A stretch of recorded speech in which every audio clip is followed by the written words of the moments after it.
Do you want to make photography more fun? More engaging perhaps? Do you own a Fuji camera, but maybe you're just tired of the hands-off approach that using autofocus gives you, and you want to experience what all the hype is behind a Leica M camera without having to remortgage your house or sell your firstborn? Well, have you considered trying M-mount lenses on your Fujifilm camera? In this video, I like to discuss what I think about using M-mount glass on Fujifilm. Is there any real advantage to going out and buying M-mount lenses to use on your Fuji, or should you just not bother? So, I recently got this Voigtlander lens to use in my Leica M2 as a small, compact 35mm with a wide aperture and excellent build quality.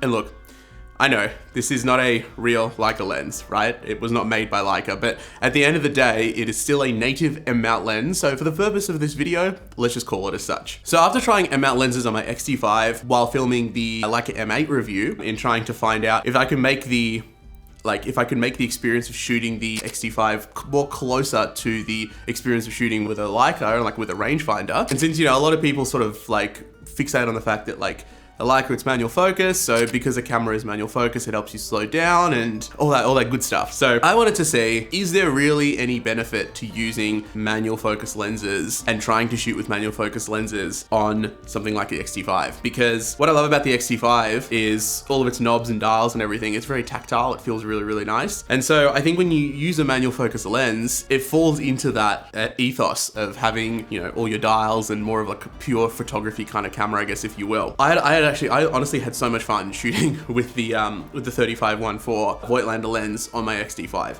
For starters, how nice does this look?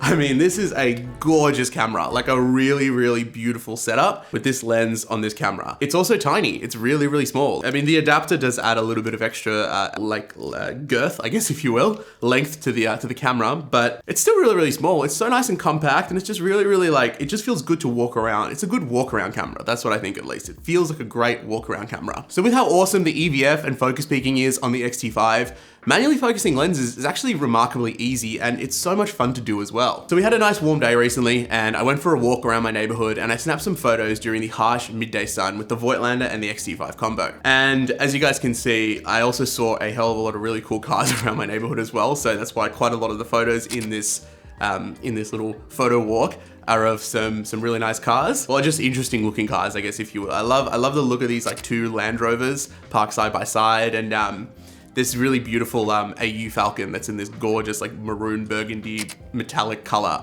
that just shimmers so beautifully in the sun. So before we start talking about the lens and what I think of the lens, I think it's really important to note just how crucial a good M-mount adapter is for this. So don't cheap out on the $15 ones off Amazon. They will rattle and they will not fit properly, and you will hate using it.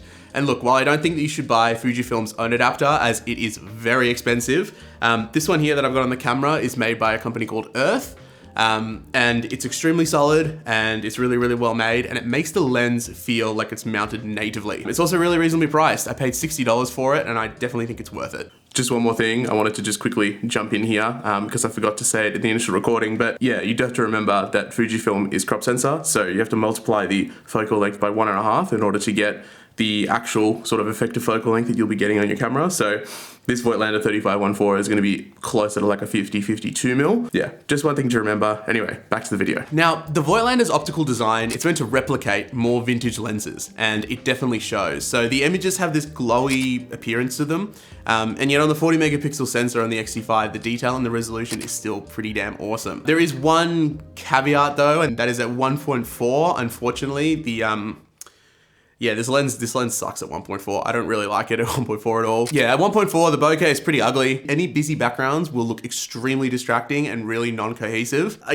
read a lot of people online talk about the bokeh of this lens at 1.4 wide open, and they all say the same thing. I mean, some people call it character. And look, I'm no stranger to characterful lenses. Like, I love the way that the 50-1.4 Canon LTM lens looks. That is a lens I think that has a lot of character. This, I don't know. It just doesn't look, when I see the bokeh at 1.4, I don't love it. However, the good thing is that when you do stop this lens down to f2, it seems to actually kind of work itself out. So At f2, this lens really, I think, improves, and it really, like, the bokeh starts to become a little bit more pleasant, and it actually is really, really sharp as well. So from 5.6 onwards, maybe even from f4 onwards, you get such great image sharpness, and especially on the 40 megapixel sensor. I mean, like at f8, it's like you can just zoom in and you can see every little bit of detail. It's really, really cool. I also really love that when you shoot at f8, you get these really beautiful sun stars. You can see them in some of these photos where when they like reflect off of like a shiny car. It looks great. I honestly haven't seen this on Fuji lenses, or at least not, I haven't really noticed it on Fuji lenses. So I'm not sure if that's something to do with the design of the lens, but it looks really, really cool and I like it a lot. Another huge plus of this lens is just how beautiful it is to handle. So the all brass body feels just as nice as any Leica lens that I've ever tried, and it is just so satisfying to manually focus with this lens. Especially how great this little focus tab down the bottom here is. You just use your thumb, you just use your index finger to focus it like this. And it's just so quick and easy, it's awesome. It's so smooth and nice, and yeah, and you've got this, the aperture ring here as well. You can see the aperture sort of opening and closing.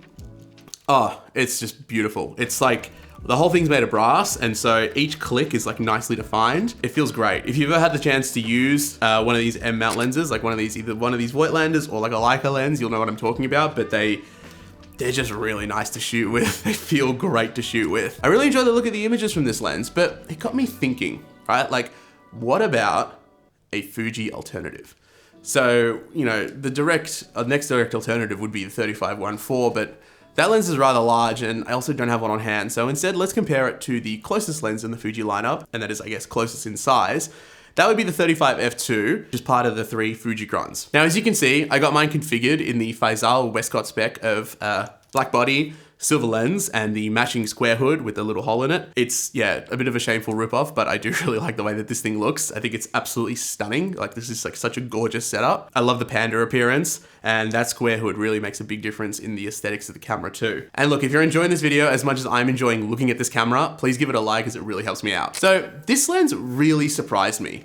It's tiny, the autofocus is blisteringly quick and accurate, the bokeh rendering is so nice, and the lens is plenty sharp even at f2. It quickly has reminded me how much I love the 23-f2. All of these Fuji f2 primes are just such excellent lenses and can be found for so cheap. So I won this 35-f2 in an eBay auction for just 380 Australian. Now the Voigtlander, it's a little bit more than twice that, coming in at around 850 Australian, although you can sometimes find used copies for around $700-ish. Just to put these to the test, I actually, I went to the city the other day, and I just went and did some sort of comparison shots with both the Voigtlander and the Fuji.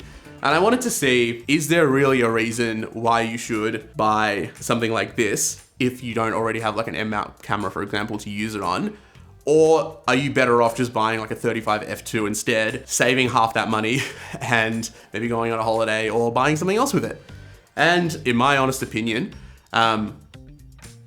it's hard to decide, because they are both good for very, very different things. You'll notice that the bokeh on the 35-f2, I think at f2 is just as nice, if not maybe nicer than on the Voigtlander. I think the 35-f2 is very, very, very sharp, especially at f8. I think the Voigtlander might be a bit sharper at f8 though, however, which you'd hope so given the cost of it. But I think it's like, they're just so different. They are just so different. They render images differently. They render the scene differently. The experience of shooting with them is extremely different as well. The 35-f2 has blisteringly quick autofocus thanks to its linear motor. So you just pop it on, fire, set and forget, and you're gonna get basically guaranteed good photos every time. But what I love about the 35-1.4, the Voigtlander at least, is it's just really nice to kind of just go for a walk, take, you know, like slow down and just kind of enjoy photography in a way that is a lot more peaceful, I suppose, if you will. It's a lot more engaging, and if you're not into